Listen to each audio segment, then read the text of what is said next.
Muito bom. Estamos gravando. Boa noite para todos vocês. Boa noite também, pessoal que está vendo essa gravação, né?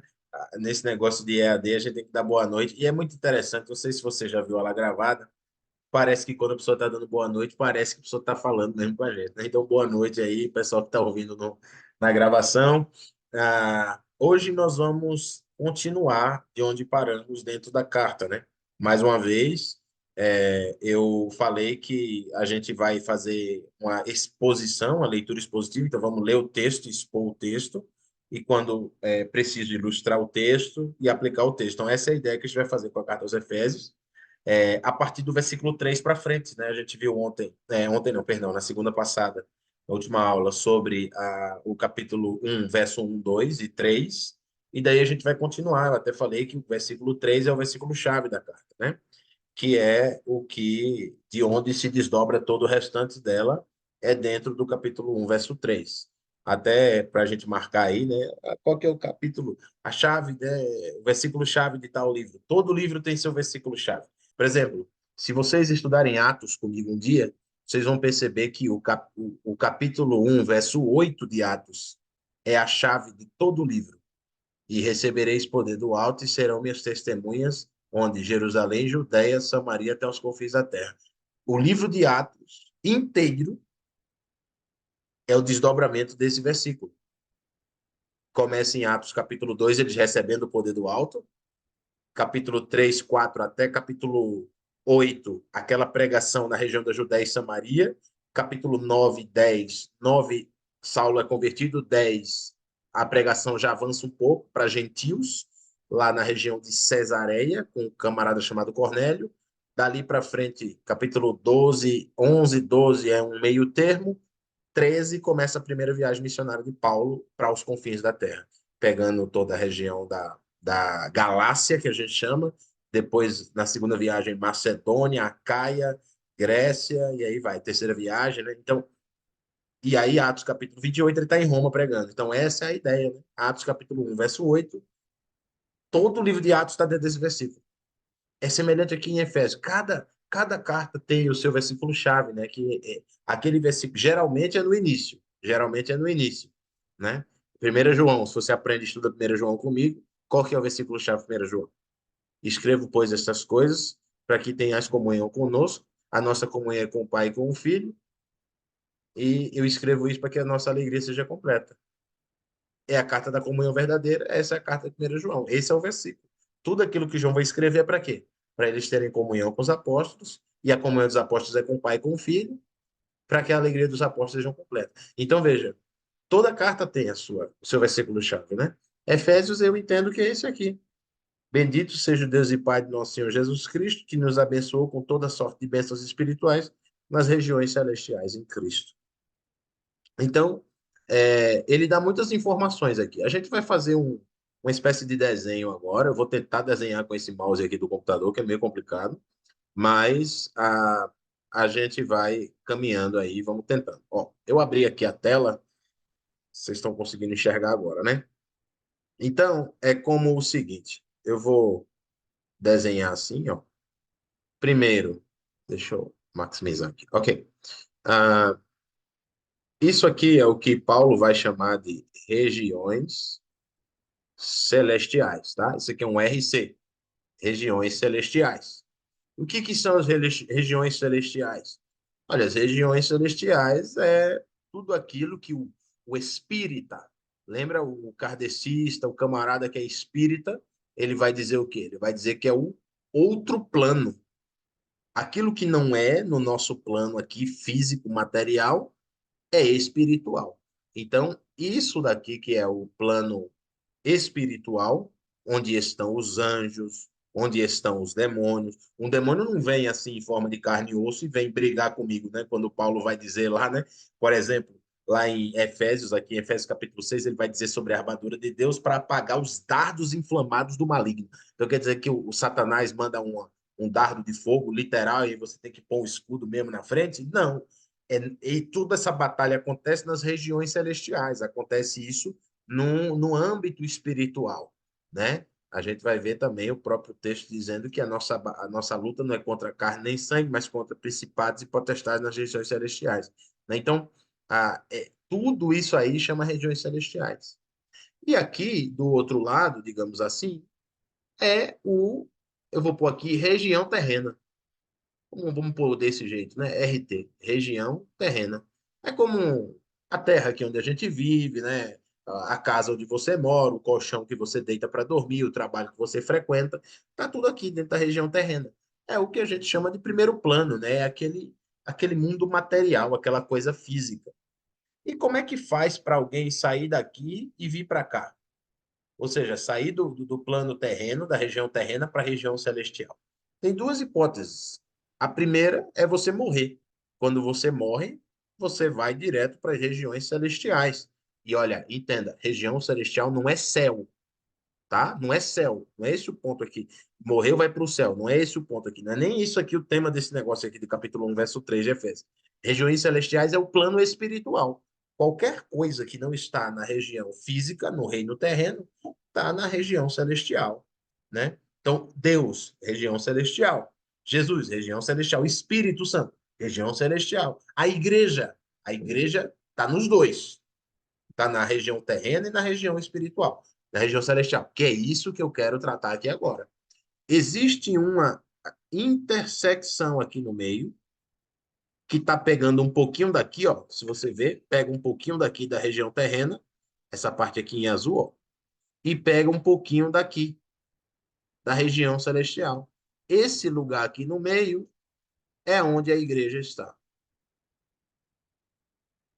A igreja não só está no plano espiritual, porque tem gente que vai puxar o cabo de guerra. Isso aqui é um cabo de guerra, né? Então tem gente que vai puxar o cabo de guerra para um lado e vai dizer, não, tudo é espiritual. Sim, ok, mas se você leva uma topada, vai doer o dedo, né? Não é espiritual. Ah, eu senti um incômodo aqui no meu espírito, porque eu topei aqui no pé e revelei o pé e torci o pé. Não, amigão, seu pé tá torcido mesmo. Põe um gelo, vai no ortopedista, né?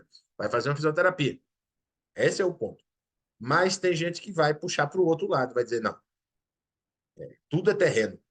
E aí o camarada vai ignorar a ação de Deus, vai ignorar a ação de Satanás, vai ignorar a ação dos demônios, vai ignorar tudo isso. Então ele vai.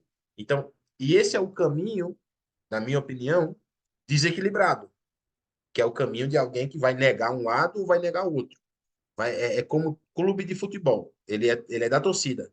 Um é da torcida da região celestial, espiritualiza tudo, né? Por exemplo, não vou falar nome, mas tem uma pessoa da minha família, né, muito próxima a mim, não é minha esposa, tá? Ela tá aqui na minha frente, só para não pensar que eu tô falando dela. Não é você não, tá, meu amor? Que ela é muito ligada a mim, que ela é completamente, e não é minha mulher não, minha mulher ela é organizada, completamente desorganizada financeiramente, completamente, ela é uma louca, assim, ela gasta tudo que tem, o que não tem, pega empréstimo, estoura os cartões de crédito, e aí quando chega no dia da fatura, ela diz que foi Satanás, que é o inimigo que tá jogando uma seta, né, na minha vida. Não, amiga, não é o inimigo que tá jogando seta, não. Ele tem muito mais o que fazer, né? Ele quer que você perca a sua alma. Tá preocupado com isso? Veja, tem gente que vai espiritualizar tudo, vai dizer, é uma prova que eu estou passando, é uma prova. Não, não é uma prova, não. É só consequência das suas atitudes inconsequentes, né? Então tem gente que vai espiritualizar tudo, vai jogar tudo lá para o reino celestial. Na linguagem de Efésios aqui, regiões celestiais, que é esse segundo plano espiritual. E tem gente que vai dizer, não, que aí é um ambiente que beira o ceticismo, né? Por que que não tinha dinheiro para pagar a conta e apareceu o dinheiro? Ah, não, foi porque eu tinha esqueci que eu tinha feito um serviço e o cara me pagou hoje. Ok, mas ele poderia ter pago amanhã, a conta ter vencido. Por que que ele pagou hoje? Né? Então, meu modo de ver, pode ser um milagre. Né? Eu tenho um conhecido meu antigo que ele dizia: não existe coincidência na vida de crente, é Jesuscidência, ele diz. Veja, tem gente que vai por esse caminho de conseguir perceber que Deus também age na vida real, na prática. Deus não fica só lá no trono dele, na região celestial, e não age na vida da gente. Ele age, né? De maneira material. Ele age curando de uma doença, ele age dando dinheiro, ele age levantando um emprego, ele age. Então, ele age nesse mundo. E aí, Paulo entende isso muito bem, e ele entende que essas coisas estão entremeadas. Não, um crente não vive só na região celestial. Mas ele também não vive só no terreno, ele vive nas duas coisas.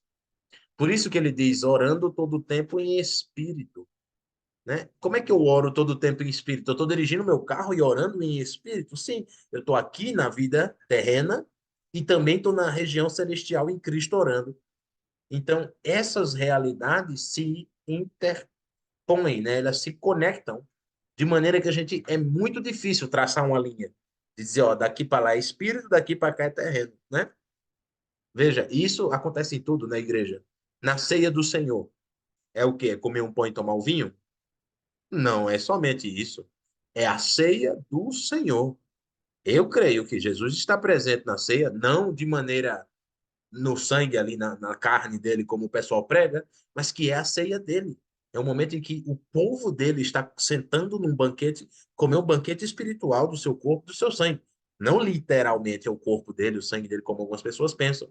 Isso que é uma doutrina, um memorial, mas aquilo é espiritual e é presente. Ah, ofertar. Ah, eu vou ofertar. Sim, Deus não precisa do seu dinheiro.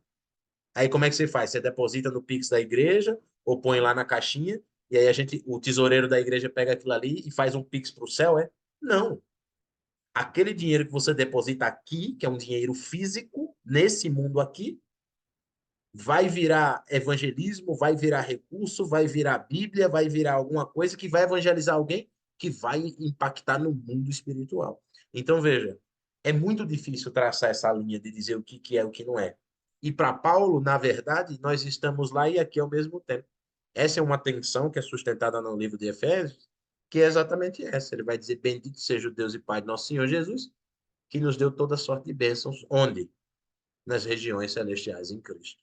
E aí, o capítulo 1 é muito interessante porque ele vai falar de como Deus nos escolheu em Cristo para que sejamos filhos adotados, selados pelos salvos. Ele nos predestinou em amor para a sua glória no Filho. A gente vai ver isso aqui agora. Olha lá, verso 4. Porque Deus nos escolheu nele. Nele quem? Em Cristo, que ele acabou de dizer aqui, ó.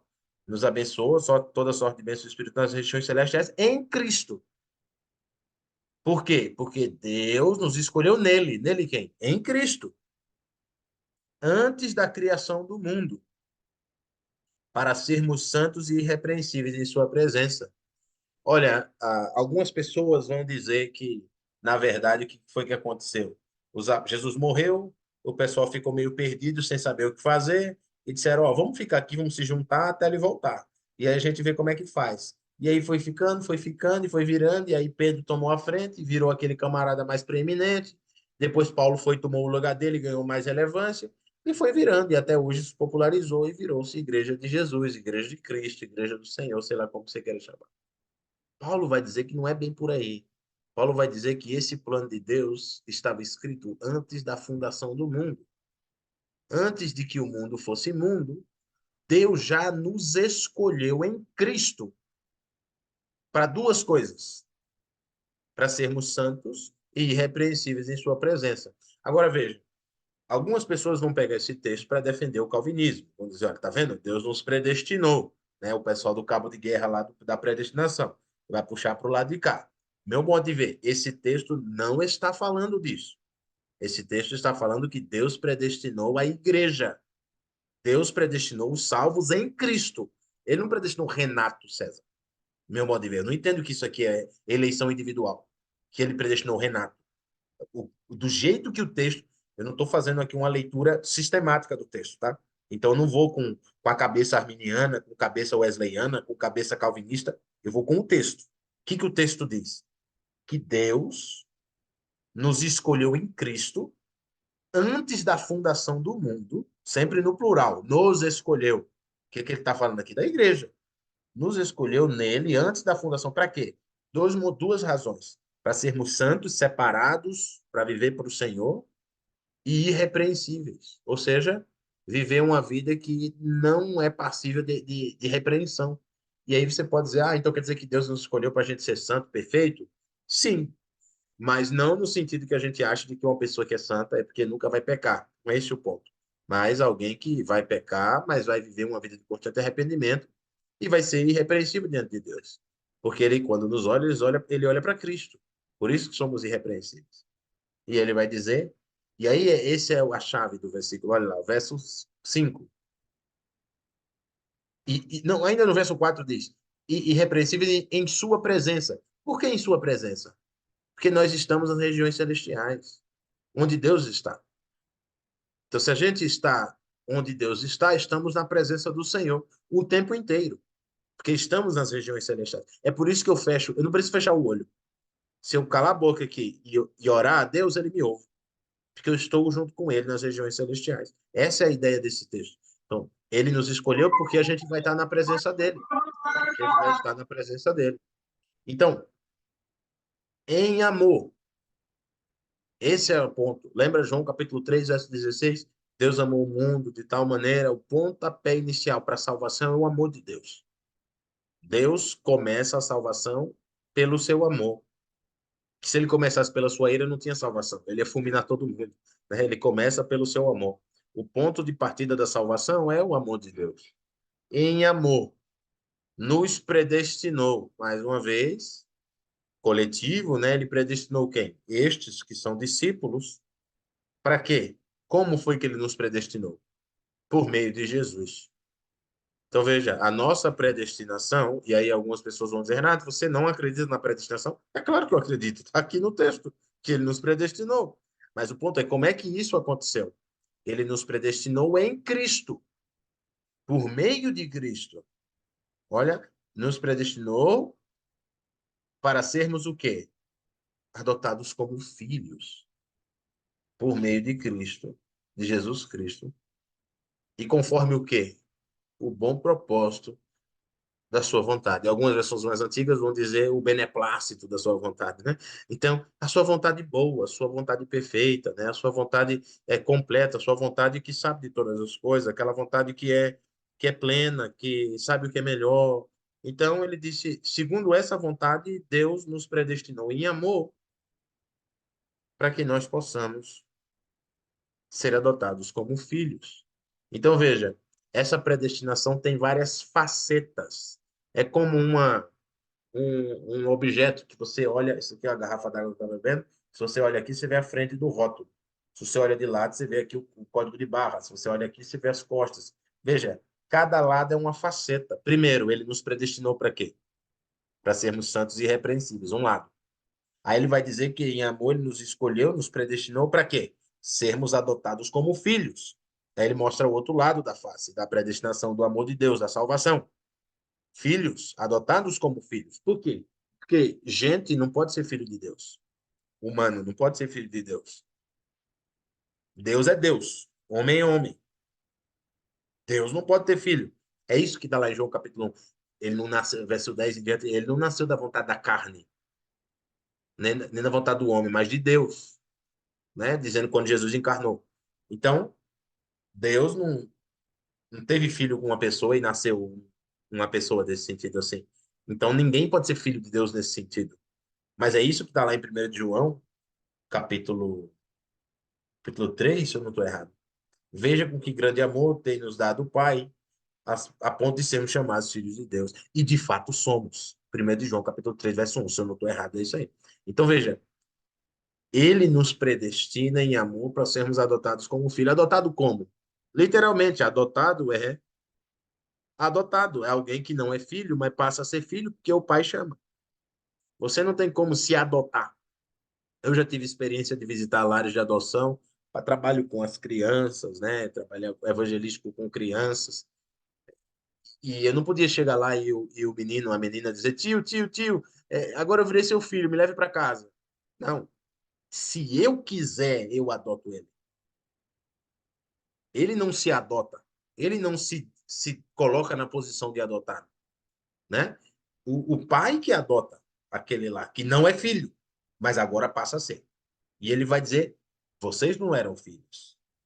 Mas, na verdade, o plano já estava traçado antes da fundação do mundo. Deus nos predestinou em amor, em Cristo, para que pudéssemos ser adotados como filhos. Jesus era o único filho.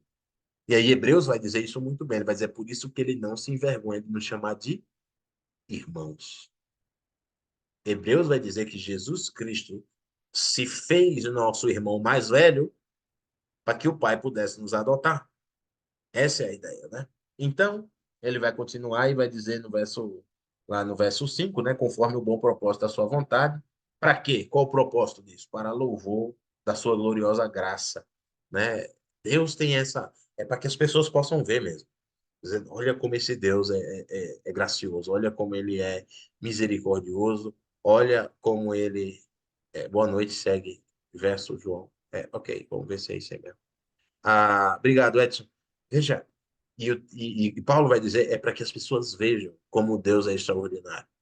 O louvor da sua, para a glória da sua, da sua gloriosa graça que ele nos deu gratuitamente no amado, em Cristo. Veja, esse texto Semana aqui passada tinha mais gente. não é, não é predestinação de Renato. Isso aqui não está preocupado com Renato. Esse texto está falando do poderoso amor de Deus através da pessoa bendita de Jesus Cristo. O tempo inteiro aqui, nesse texto, se fala de Jesus Cristo, nosso Senhor. É disso que esse texto fala. Ó, ele nos deu como? No amado. Essa graça gloriosa, como ele disse aqui, está dada na pessoa de Cristo. Se alguém está em Cristo, usufrui dessa graça, dessa predestinação, desse amor que Deus deu antes de tudo, dessa, né, desse fato de que Deus nos escolheu para sermos santos e irrepreensíveis. Quando alguém está em Jesus, a pessoa usufrui de tudo isso daí. Nele, em Jesus, verso 7, temos a redenção pelo seu sangue, por meio do seu sangue, o perdão dos pecados. É em Cristo, o sangue de Cristo perdoa os pecados. Hebreus vai tratar muito bem isso. Hebreus capítulo 9 vai dizer isso. Olha, é impossível que sangue de bodes e touros perdoe pecados. E ele vai dizer, na verdade, assim, ele vai dizer, olha, se o sangue de bode e de touros é aspergido sobre aqueles que se purificavam, os purificavam temporariamente quanto às impurezas da carne, muito mais o sangue de Cristo, que de uma vez por todas se ofereceu nos dando eterna redenção. Então, Jesus Cristo, pelo seu sangue, nos purifica dos pecados, nos purificou e segue nos purificando. Quando ele derramou o seu sangue na cruz, ele arrancou o pecado do mundo. Ele tirou o poder, o domínio do pecado sobre as pessoas. Agora, se alguém quer vencer o pecado, é só se entregar para ele. Se alguém se entrega para Cristo, ele dá o seu espírito. E através do seu espírito, essa pessoa consegue dominar o pecado. Essa é a ideia do texto. E aí, só que a gente chama isso de limpeza, digamos assim, né? Não só foi naquele dia, como que Jesus continua nos limpando todo o tempo. 1 de João, capítulo 1, versículo 7. Se, pois, confessarmos os nossos pecados, ele é fiel e justo, né? Se mantemos a comunhão uns com os outros e se andarmos na luz como ele está na luz, mantendo comunhão uns com os outros, o sangue de Cristo Jesus nos purifica de todo pecado. 1 João, capítulo 1, verso 7. O sangue de Cristo continua nos limpando todos os dias. É isso que ele diz. Nele temos a redenção por meio do seu sangue, o perdão dos pecados. De acordo com o quê? Com a bondade daquele que ele está purificando. De acordo com o Renato, que ele predestinou antes da fundação do mundo. Não. Esse texto tem nada a ver comigo. Olha lá. De acordo com as riquezas da graça de Deus. Deus, que ele já. E veja, é muito redundante isso, porque ele fica repetindo a mesma coisa e cada vez é mais impactante, né? Ele disse antes que ele nos abençoou e tudo mais, a criação do mundo, tal, tal, tal. Para quê? Para andarmos como, predestinou como filhos, conforme o bom propósito da sua vontade. Para quê? A louvor da sua gloriosa graça, que ele nos deu no amado. Aí lá no verso 7 ele vai dizer, de acordo com as riquezas da graça de Deus. Graça de Deus não é pouca, é riqueza, é muita graça. Deus nos dá, Deus é cheio de graça. Ele nos ama de maneira infinita e extraordinária. A sua graça não tem começo nem fim. Ela é eterna como ele é. ela cobre multidão de pecado, não tem pecado que a graça de Deus não cobre, não tem ninguém tão ruim que ele não busca, não tem ninguém tão afundado no pecado que o Senhor não restaure, porque a graça de Deus, não é isso? Romanos capítulo 5, verso 20, onde abundou o pecado, superabundou a graça de Deus está de maneira extraordinária, é o que ele está falando aqui. Ele derramou isso onde? Verso 8, a qual, a graça, ele derramou sobre nós com toda sabedoria e entendimento. Veja, existe sabedoria e entendimento para entender a graça de Deus. Então, às vezes a gente vai, né? E aí, mais uma vez, o pessoal do time do espiritual vai para um lado, vai dizer tudo é mistério, né? Oh, glória, aleluia, né? Então, tem gente que vai por esse caminho. Tem gente que vai pelo outro caminho. Se você der um paz de Cristo, meu irmão, boa noite, né? Ele nem não dá um amém, né? A mulher dele estava morta, ressuscitou. Ele disse: Deus é bom, né? Ele não dá um glória, ele, né? Ele vai por esse caminho. Tem gente que vai por esse caminho, tem gente que vai pelo outro. E a ideia é, pelo menos eu, meu modo de ver, a Bíblia apresenta essas duas coisas. A gente tem que ser fervoroso em espírito, mas a gente tem que pensar também, né? Isso no louvor, na leitura bíblica, na adoração, no evangelismo, em tudo. Paulo diz isso, 1 Coríntios, capítulo 14, louvem em espírito, mas com entendimento. O que eu vou fazer? Vou cantar com espírito e vou cantar com entendimento. Deus derrama essa graça inteira através de Jesus, que é uma graça sem medida, porque é de acordo com a riqueza da sua graça, e aí não tem como a gente medir, é um negócio extraordinário, como um tsunami que vem levando tudo, dando aquela avalanche, né? É isso, a graça de Deus nos inundando. Mas onde que ele fez isso? Ele fez isso com toda sabedoria e entendimento. Tem raciocínio, tem entendimento, tem modus operandi, tem lógica. Ele fez isso com sabedoria e entendimento. Como foi que fez isso? Verso 9: nos revelou o mistério da sua vontade. Veja, esse texto é até é uma brincadeira, por quê? Porque se ele revelou, não é mais mistério, né? Então, ele revelou o mistério da sua vontade. Então, era mistério. Que mistério era esse que ele está dizendo aqui no texto? Essa graça extraordinária. Ninguém conseguia pensar. E eu acho que é isso que está lá em 1 Coríntios, capítulo 2, verso 9. Olho nenhum viu, ouvido nenhum ouviu, né? Aquilo que Deus preparou para aqueles que o amam. E ele vai dizer o quê? Mas ele nos revelou. Se os poderosos desse século tivessem pensado isso, não tinham matado Cristo, não tinham feito o que fez. Então ele vai dizer, quem foi que pode pensar no negócio desse? Paulo, que também escreveu Efésios aqui, lá em Romanos, capítulo 8, no final, ele vai falar sobre, né, que as grandezas de Cristo Jesus, perdão, lá no capítulo 11, né, de Romanos, depois de falar do plano de redenção de Deus para com Israel, lá no capítulo 9, a eleição de Esaú, de Jacó, aquela coisa toda lá. Depois no capítulo 10, falando do presente de Israel, de como que Israel estava lidando com a questão da salvação. Paulo diz, olha, eles têm zelo, mas é sem entendimento. Eu queria perder a minha salvação para salvar meu povo, aquela coisa toda lá no capítulo 10. E no capítulo 11 ele vai falar do futuro, ele vai dizer, olha, Deus vai encerrar isso aqui de uma maneira extraordinária. O verdadeiro israelita, o remanescente, vai ser salvo. E aí ele termina dizendo: ó, profundidade das riquezas e sabedoria. Quem que pensou um negócio desse? Inescrutáveis são os seus caminhos. Quem pensou num negócio desse? Não dá para pensar num negócio extraordinário. Como que você pensa que um Deus que cria todo o mundo,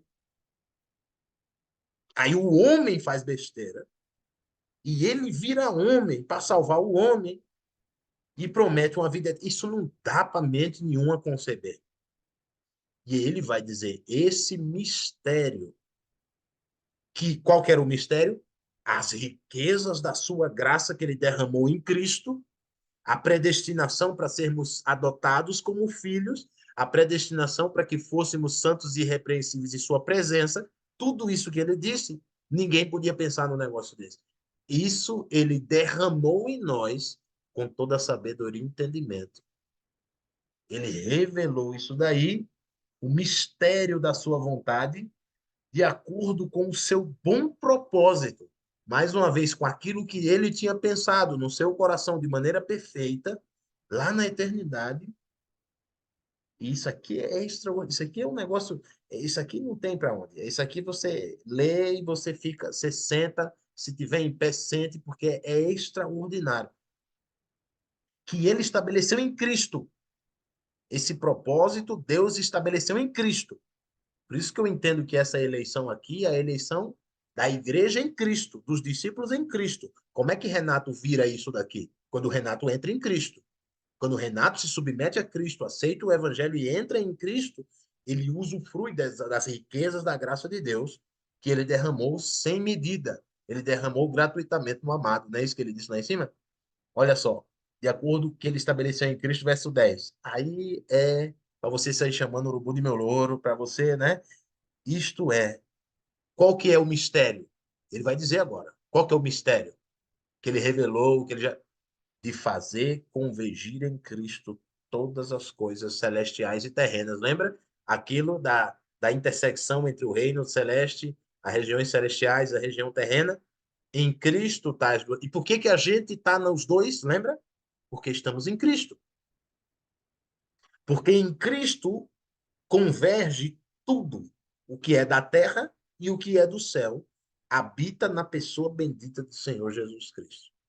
Confirme a sua linguagem. Eu estou falando em português, não estou falando em inglês, não. O Zoom pediu para eu confirmar a minha linguagem aqui, né? Se fosse um pentecostal, dizer, eu não estou falando em línguas ainda, não, daqui a pouco, né? Então, veja, em Cristo está tudo. O que, que é as coisas terrenas e as coisas celestiais? É tudo. Tudo está na pessoa bendita de Jesus Cristo. E aí ele vai dizer, na dispensação da plenitude dos tempos, ou seja, no momento exato. Você pode traduzir na sua Bíblia desse jeito, no momento exato. Na dispensação da plenitude. Plenitude tem a ver com completude, numa ocasião oportuna, naquele tempo correto, oportuno, perfeito, né?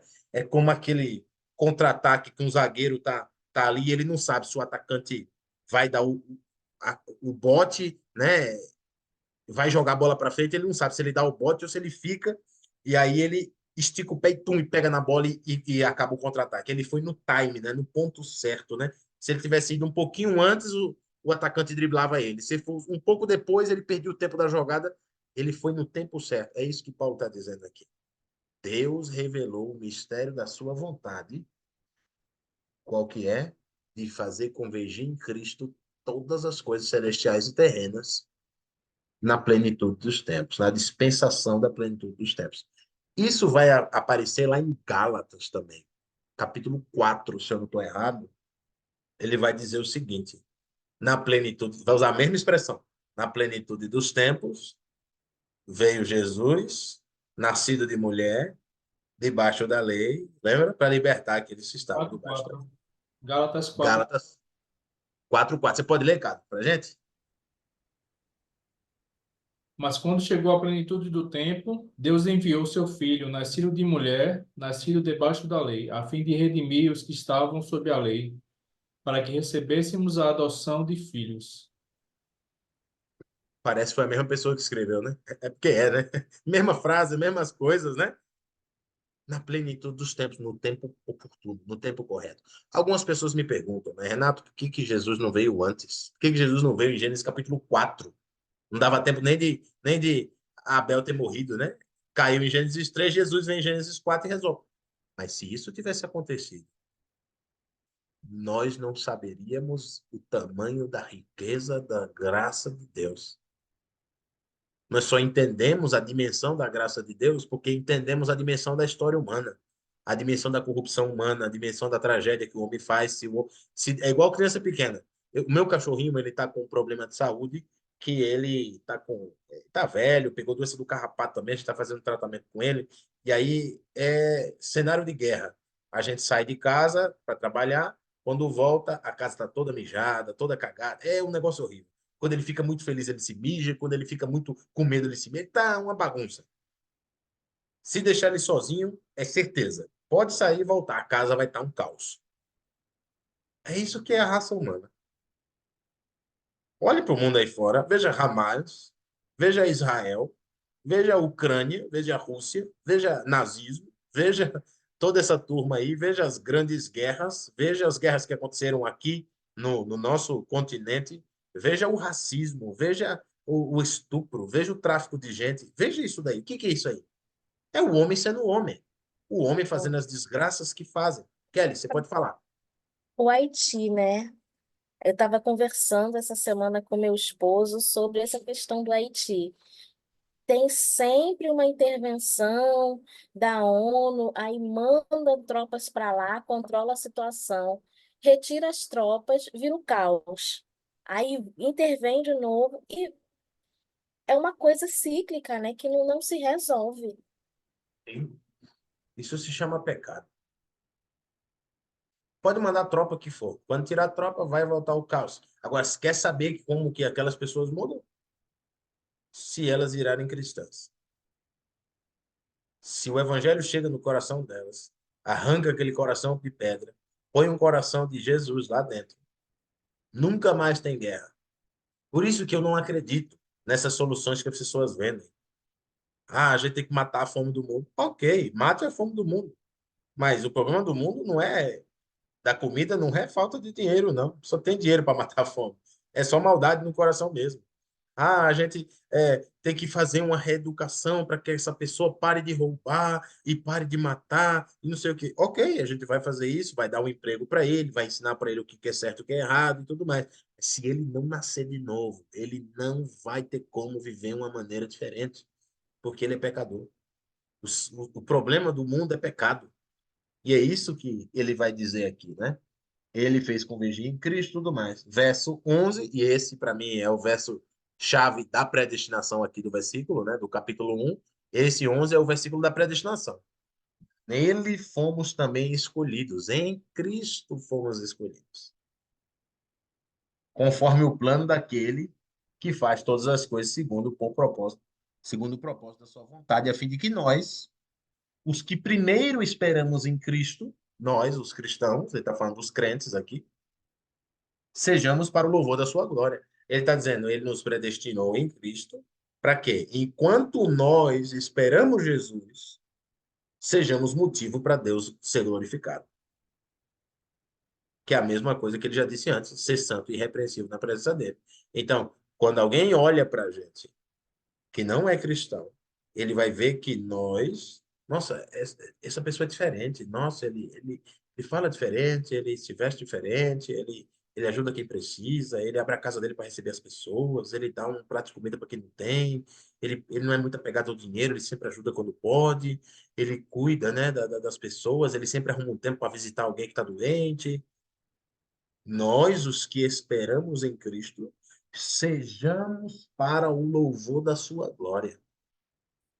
As pessoas olham para a gente e conseguem ver Deus sendo glorificado. E nós somos motivo para que Deus seja glorificado enquanto esperamos em Cristo. Verso 13. Quando vocês ouviram e creram na palavra da verdade, qual que é a palavra da verdade? O evangelho que os salvou. Quando vocês ouviram e creram no evangelho, o que aconteceu? Quando alguém se converte, o que acontece? O verso vai dizer: vocês foram selados em Cristo com o Espírito Santo da promessa.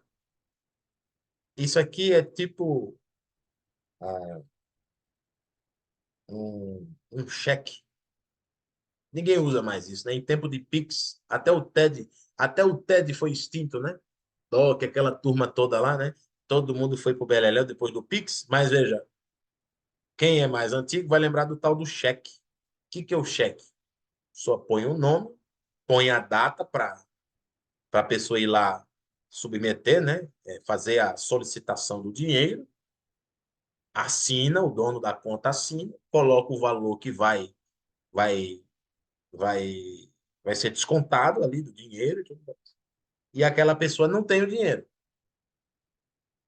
Se eu dei um cheque para você, você não tem o dinheiro, mas você tem o dinheiro. Naquele dia 10, né, que é o dia que todo mundo vai receber pagamento, dia 10 O cheque, tá, a data tá lá, pré-datado, tá lá, dia 10. Dia 10 você pode ir no banco, que se a conta tiver fundo, se não for um cheque sem fundo, se não for um pilantra, né? Se a conta tiver fundo, o dinheiro está na mão. O cheque é a garantia, e aí no nosso exemplo aqui, a gente está partindo do ponto de que quem deu o cheque tem fundo, que é na salvação tem. Então Deus tem a capacidade de salvar. Ele tem isso daí. Então, se ele dá um cheque e eu fico com aquele cheque até o dia que precisa receber o dinheiro, com certeza absoluta eu vou receber o dinheiro. É isso que ele está dizendo. Quando a gente creu no evangelho que nos salvou, o Espírito Santo entra em nós. Atos capítulo 2, verso 38. Arrependei-vos, cada um de vós, sejam batizados em nome de Jesus Cristo. Para quê? Para receber o perdão dos seus pecados e o dom do Espírito Santo.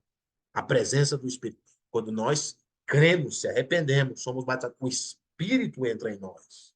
E esse Espírito nos sela para o dia da nossa redenção. E aí, literalmente, é isso aqui, tá? Deus olha do céu e ele vê quem tem o selo e quem não tem. Quem tem o Espírito é filho de Deus. Romanos capítulo 8. Quem tem o Espírito de Cristo é de Cristo. Quem não tem, não é de Deus. É o que ele vai dizer no capítulo 2. Ele vai entrar no capítulo 2 dizendo isso. Vocês estavam mortos nas suas transgressões, tal, tal, tal, tal, tal. E aí ele vai dizer, quando vocês ouviram e creram, o evangelho foram selados com o Espírito Santo da promessa, que é o quê? Aí as traduções mais sempre vão dizer o penhor, né? O que é penhorar? Você dá como garantia, né? É a garantia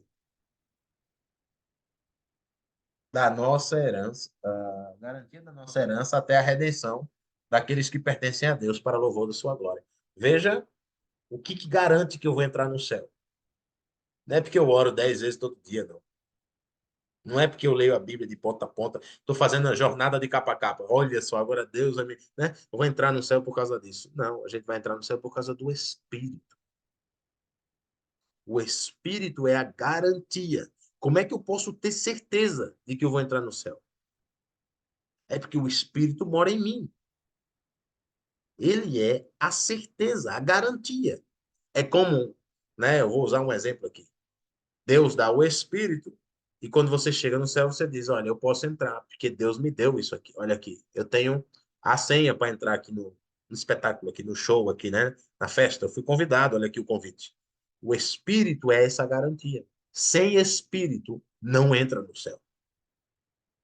Sem o Espírito Santo, não entra no céu. Sem o Espírito Santo. Por quê? Porque ele é o penhor da nossa herança.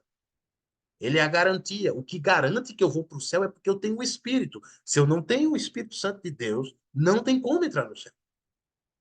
Conforme Efésios capítulo 1. Aí o texto segue adiante, mais uma vez para louvor da sua glória, né? Para o louvor de Deus e tudo mais. Verso 15, por esta razão. Qual razão? Tudo isso que ele disse agora. De que eles foram selados com o Espírito quando creram. Que eles estão salvos. Que eles foram predestinados. Que eles são filhos. Que eles são escolhidos para ser santos e irrepreensíveis. Porque tudo isso que ele acabou de dizer. Por essa razão, desde que eu ouvi falar da fé que vocês têm no Senhor Jesus, lembra, Paulo ficou 3 anos em Éfeso. E conhece bem aqueles irmãos. E depois ele passa um tempo mais afastado, está preso, mas ele continua ouvindo falar. Eu compartilho uma experiência pessoal com isso aqui. Eu já evangelizei pessoas em muitos lugares. Fiquei um tempo missionário no Peru, né? E aí lá a gente evangelizou bastante gente, eu e minha equipe missionária, a gente batizou muita gente lá no Peru. Esses dias para trás eu encontrei uma peruana que veio ser missionária no Brasil, que era colega minha de lá, né? E aí eu falei, e aí ela era da mesma congregação onde eu frequentava quando eu estava no Peru. Inclusive o pai dela é presbítero, é pastor. Aí eu cheguei para ela e falei, Abi, veja, como que tá fulano? Aí ela disse, e aí eu falei com aquela, sabe, aquele coração esperando ela dizer, faz tempo que ele não vai na igreja, tá doido? Faz, nossa, quem que é ele mesmo, né? Aí eu falei, como que tá fulano, aquele que era casado com Beltrana, que tem um filhinho, tem... Ah, tá indo, eles vão todo domingo, eles estão lá, participam das coisas, estão nos grupos de casa. Veja, eu fiquei feliz em ver que alguém que foi alcançado pela mensagem de Jesus através do meu trabalho e da minha equipe que estávamos lá em Cusco, permanece firme na fé. É isso que Paulo está dizendo. Ele diz, olha, por essa razão, desde que eu vi falar da fé que vocês têm e do amor que demonstram para todos os santos. Quem são todos os santos? Todos os crentes, todos os cristãos. Santos no Novo Testamento, não o time de futebol, né? O pessoal de São Paulo aí vai dizer que santos, né? Tá vendo? Tem que ser santos, né? A Bíblia diz, né? Sede santos como eu sou santos, né? Aí o camarada que é palmeirense já não gostou muito da piada. Mas não é essa a ideia aqui. Santo é ser separado. E no caso aqui, a comunidade dos santos é todos os cristãos. Aqueles que são discípulos de Jesus, foram redimidos, salvos, estes são os santos, né? E aí ele vai dizer: não deixo dar graça a vocês, mencionando-os em minhas orações. Ele ora pelos irmãos que estão em Éfeso. E aí o que é que ele pede? Verso 17. Que o Deus de nosso Senhor Jesus, o glorioso Pai, lhes dê espírito de sabedoria e de revelação no pleno conhecimento dele. Isso daqui, só isso aqui ele podia parar a oração aqui, porque já é um negócio extraordinário. Ele está pedindo para que Deus dê a eles espírito de revelação e de sabedoria no pleno conhecimento. Veja, e aí alguns vão ler esse texto e vão dizer: vocês estão ouvindo meu cachorro latir, não? Que bom, ele está dando umas latidas aqui. Bem baixinho, ok. É, alguns vão ler esse texto e vão achar aqui nesse versículo falando sobre dons espirituais. Tá vendo? Paulo está orando para Deus dar dom de revelação para eles, dom de sabedoria. Não acho que é isso que o versículo está dizendo. Eu acho que Paulo está orando para que Deus dê para eles esse espírito de revelação no sentido de que eles saibam o que é correto, o que não é, porque no pleno conhecimento ele vai dizer, ó, a, espírito de revelação e sabedoria onde? Isso aí é como é que isso se manifesta? Como é que esse espírito de revelação e sabedoria vai se mostrar? No pleno conhecimento dele. Então, né, inclusive está lá em Segunda de Pedro, se você puder abrir também, ele vai dizer um negócio parecido lá. Pedro vai dizer, deixa eu achar aqui o texto, Segunda de Pedro, capítulo 1. Segunda de Pedro, capítulo 1, verso 3. Olha lá. Seu divino poder, segunda de Pedro 1, 3. Seu divino poder nos deu tudo o que necessitamos para a vida e para a piedade, ou seja, para a vida eterna e para viver aqui na terra de maneira piedosa, de uma maneira que agrada a Deus. Como? Como foi que ele fez isso? Por meio do pleno conhecimento daquele que nos chamou para sua própria glória e virtude. Quando nós conhecemos, temos o conhecimento completo, o conhecimento pleno de quem Deus é, nós temos tudo o que precisamos para a vida e para a piedade. Eu acho que é disso que Paulo está falando lá, quando ele ora em Efésios capítulo 1. Eu oro para que o Deus do nosso Senhor Jesus, o Pai, o glorioso Pai, dê a vocês esse espírito de revelação e de discernimento, de conhecimento, para que vocês saibam discernir o que é certo, o que é errado, entendam as coisas espirituais, conheçam. Como é que esse espírito de revelação vai se dar na prática? No pleno conhecimento. Como é que alguém. Eu não estou falando aqui que não existe dom de revelação, não é esse o ponto. Estou falando que não é isto que está neste versículo, no modo de ver. Lá em Coríntios 12, aí a gente pode conversar. Dom de revelação, de falar em outras línguas, de interpretar, dom de curar, não sei o que lá. A gente pode pensar lá em Coríntios capítulo 12, 1 de Coríntios 12. Tudo bem. Mas nesse texto aqui, meu modo de ver é Cristo, Paulo ora para que o Pai dê a eles esse espírito que é dentro do pleno conhecimento. Então, como é que a gente. E aí agora vem a nossa aplicação, né? Isso aqui cai direto no nosso peito, né? Como é que a gente. Só um momentinho.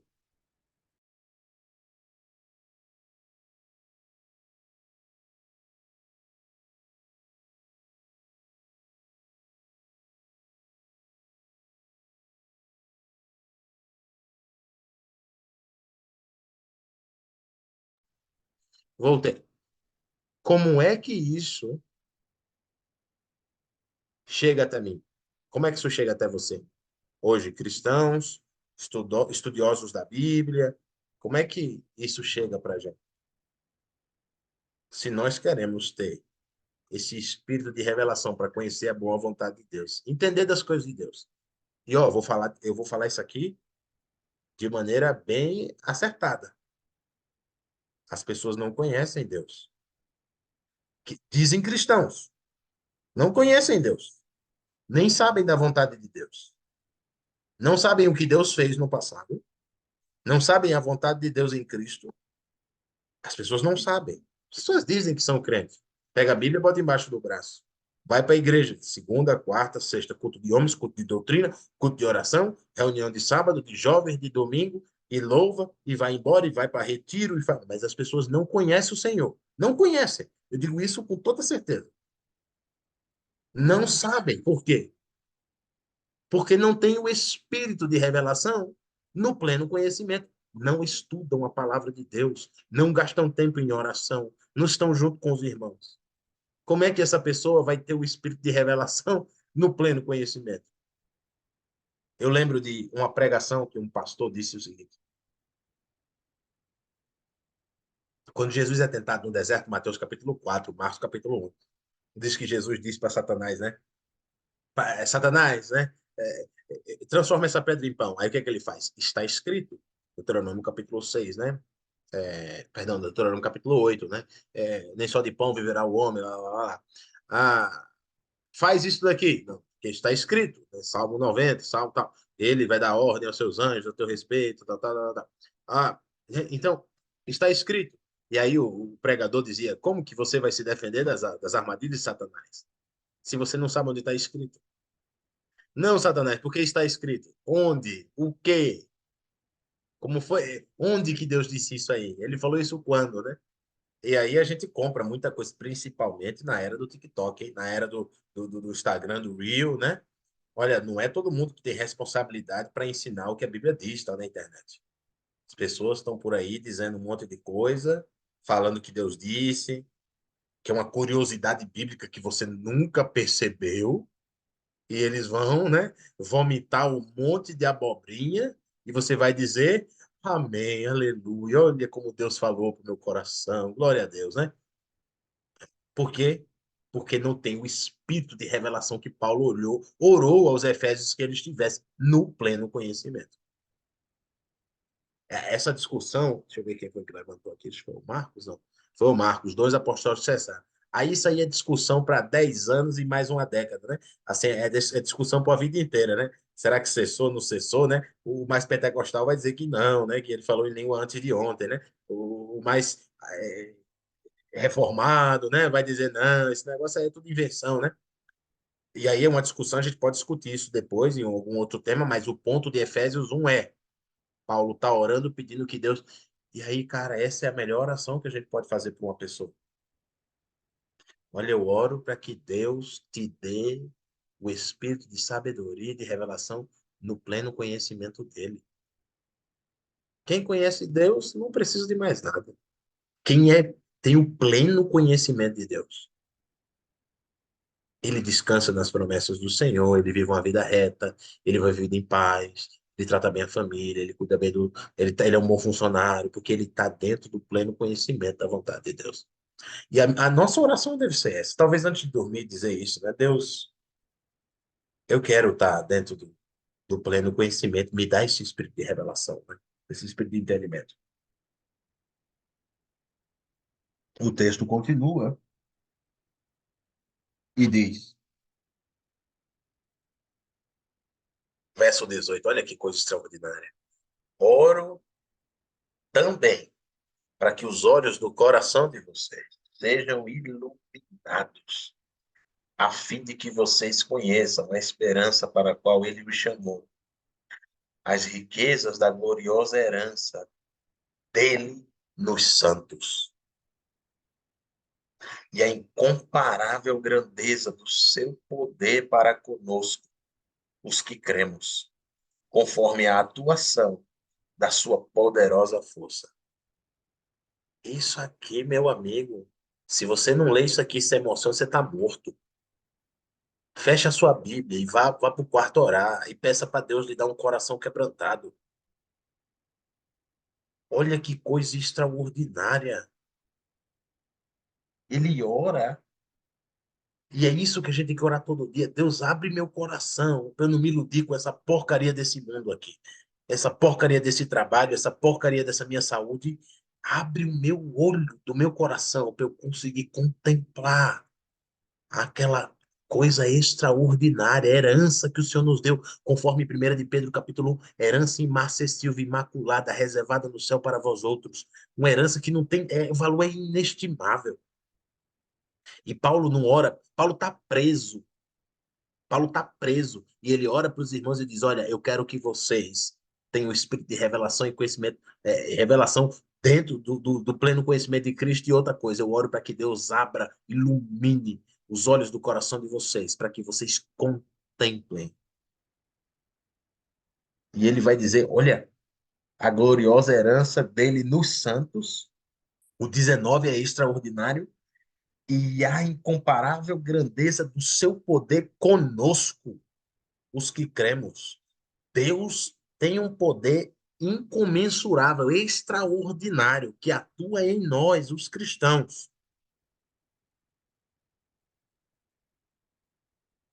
conforme a atuação da sua poderosa força. Eu acho que isso aqui ele está falando do Espírito Santo, porque é o que ele vai dizer daqui a pouco.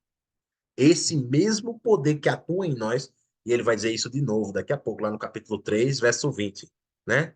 Ora, aquele que é poderoso para fazer infinitamente mais aquilo tudo que pedimos ou pensamos, como? Como é que ele faz isso? Conforme o seu poder que opera em nós. Ele vai repetir essa mesma frase lá no capítulo 3. E ele vai dizer aqui, esse poder que atua na gente, esse poder extraordinário. Olha como esse poder se manifestou no verso 20. Ele exerceu em Cristo, ressuscitando dos mortos e fazendo assentar-se à sua direita nas regiões celestiais, muito acima de todo governo, autoridade, poder e domínio, e de todo nome que se possa mencionar, não apenas nesta era, mas também na que há de vir. Deus colocou todas as coisas debaixo dos seus pés e o designou cabeça de todas as coisas para a igreja, que é o seu corpo. A plenitude. Eu já ia dizer, meu cachorro tá latindo aqui, rapaz, né? A plenitude daquele que enche todas as coisas em toda e qualquer circunstância. O mesmo poder. E Paulo diz isso em Romanos 8 também. O Espírito que ressuscitou Jesus dos mortos. Aquele mesmo Espírito. Às vezes a gente e lê o texto assim bem longe. O Espírito que explodiu aquela pedra lá. Que acabou com aquele negócio. Que Jesus ressuscitou triunfando sobre a morte de maneira extraordinária. Atua na gente. É para você dar. E aí aparece o irmão dizendo, eu estou desanimado. Eu estou desanimado. E o coração, o olho do coração dele não está iluminado para contemplar a grandeza da herança de Deus nos santos. Sempre que alguém está desanimado, veja a vida. Não ora, não busca o Senhor em oração, não lê. Não tem como você ler isso aqui e se desanimar. Só se você não estiver entendendo o que está aqui. Porque isso aqui é coisa extraordinária. Isso aqui como é que alguém vai querer me convencer de que é melhor eu viver uma vida boa aqui e vender minha alma para Satanás e morrer e perder tudo? Como é que alguém consegue cair nessa balela, nessa história que Satanás conta? Como o texto de Coríntios vai dizer ah, que ah, ah, o, o texto de Coríntios vai dizer que ah, o Deus desse mundo cegou o entendimento dos incrédulos para que eles não vejam o evangelho, não o contemplem. Veja, como é que alguém vai ler isso aqui e vai querer vai se maravilhar com alguma coisa desse mundo aqui horrível?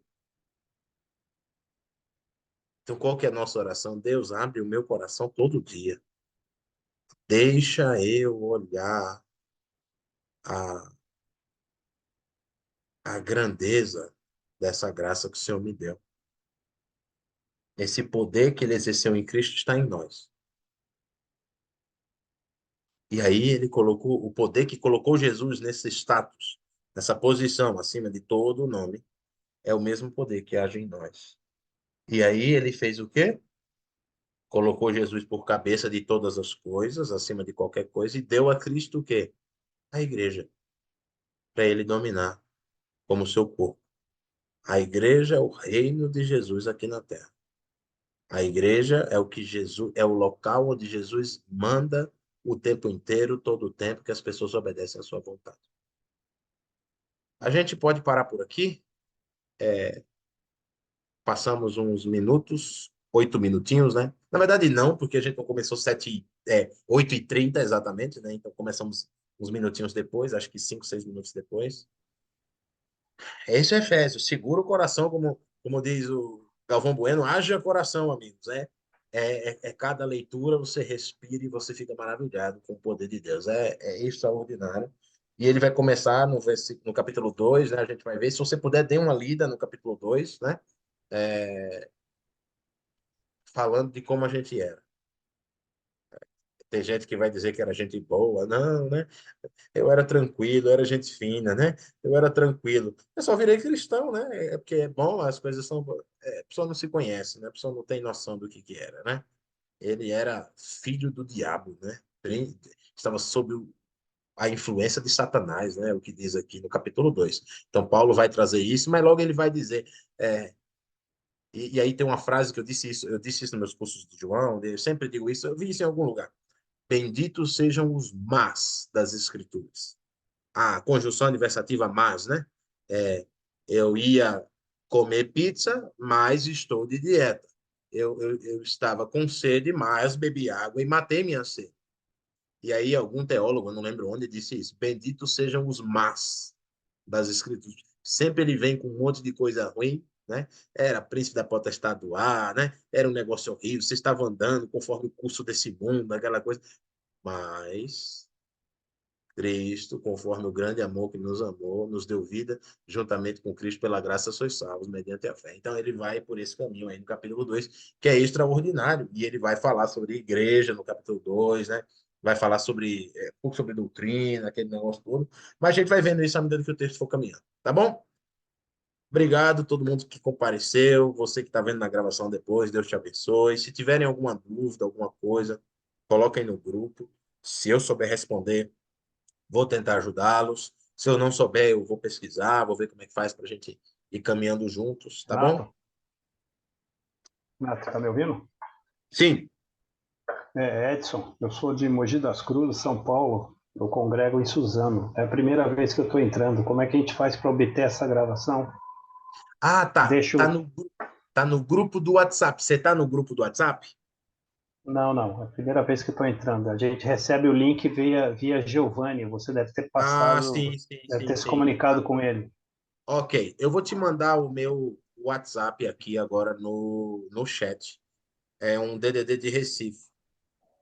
Tá. Aí, tá aí, ó, acabei de mandar. Aí você pega esse DDD, esse número do WhatsApp, manda um oi para mim no WhatsApp, que aí eu vou te mandar o link do grupo que você entra, que aí lá toda semana a gente manda o link lá, tá bom? Beleza. E Manda também para mim também, por favor. mandem mensagem nesse grupo, nesse número aí. Mandem mensagem no meu WhatsApp, que eu mando o link da gravação, da primeira aula, tudo certinho. Que foi uma aula de introdução a Efésios, né? A gente viu sobre contexto histórico, teológico, aquela coisa toda. Tá bom? É Foi a por isso primeira que eu vez que eu estou falei, irmão, que entrando eu nesse também não grupo tinha. também. Por isso que eu perguntei se estava gravada a aula, porque eu também não estou no grupo, então por isso que eu não recebi da semana passada a aula gravada. Ah, Eu vou maravilha. Então mandar, manda uma vou mensagem, mandar. manda uma Tá bom. mensagem, tá bom? Obrigada. De nada. Deus abençoe vocês. Excelente noite, bom descanso para todo Boa mundo. noite. Boa Fiquem noite na para Parabéns. paz. todos. Muito obrigada. Muito boa Tchau, aula. tchau. Até a próxima segunda, se Deus quiser. Boa noite a Amém. Um todos. abraço. Tchau, Eu tchau. Beijo. já tinha